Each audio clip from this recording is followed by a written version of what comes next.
పిల్లలు లేని గొప్ప మనసున్న ఆ రాజు ఒక చురుకైన తెలివైన యువకుడికి రాజ్యాధికారాన్ని కట్టబెట్టాలనుకుని రాజ్యంలోని యువకులందరికీ ఒక పరీక్ష పెట్టాడు. పరీక్ష కోసం ఒక కొత్త భవనం నిర్మించి దాని తలుపుల మీద ఒక ప్రకటన అంటించి రాజ్యమంతా దండోరా వేయించాడు. ఈ భవనపు తలుపులు ఎవరు తీస్తారో వాళ్లే తదుపరి రాజు అని. ఆ రోజు నుంచి ఎంతో మంది యువకులు ప్రయత్నం చేశారు, కానీ ఎవ్వరి చేత కాలేదు. ఒకరోజు ఓ గ్రామీణ యువకుడు వచ్చి కూర్చొని చూస్తూ ఉన్నాడు.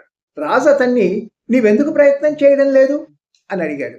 రాజా, ఇందరు గొప్ప యువకులు ప్రయత్నం చేస్తూ ఉంటే చూస్తూ ఉన్నాను. ఎవరైనా తలుపు తీయగలిగితే ఈ దేశానికి ఒక గొప్ప రాజు వచ్చాడని సంతోషిస్తాం కదా, అంతకంటే కావలసినది ఏముంది రాజా అన్నాడు. జవాబుకు రాజు హృదయం పులకించిపోయింది. రోజంతా గడిచినా ఎవ్వరూ తలుపులు తీయలేకపోయారు. చివరికి ఆ గ్రామీణ యువకుడు తలుపుల దగ్గరికి వచ్చి బలంగా ఒక్క తోపు తోస్తే తలుపులు బళ్ళును తెరుచుకున్నాయి. ఏం చేసి తలుపులు తీశావు అని అందరూ ఆశ్చర్యంతో అడిగారు.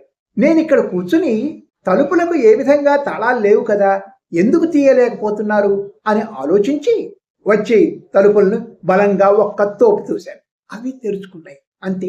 రాజు ఆనందంతో ఆ భవనాన్ని, రాజ్యాధికారాన్ని అతనికి కట్టబెట్టాడు. చాలాసార్లు మనం కూడా సమస్యల్లో కూరుకుపోయి ఏం చేయాలో తోచక జుట్టు పీక్కుంటూ ఉంటాం. సమస్య పరిష్కారం కాగానే ఇంతేనా అని ఆశ్చర్యపోతాం. అందుకే నిదానంగా ప్రశాంతంగా ఆలోచిస్తే ఏ సమస్యకైనా పరిష్కారం దొరుకుతుంది. Good luck.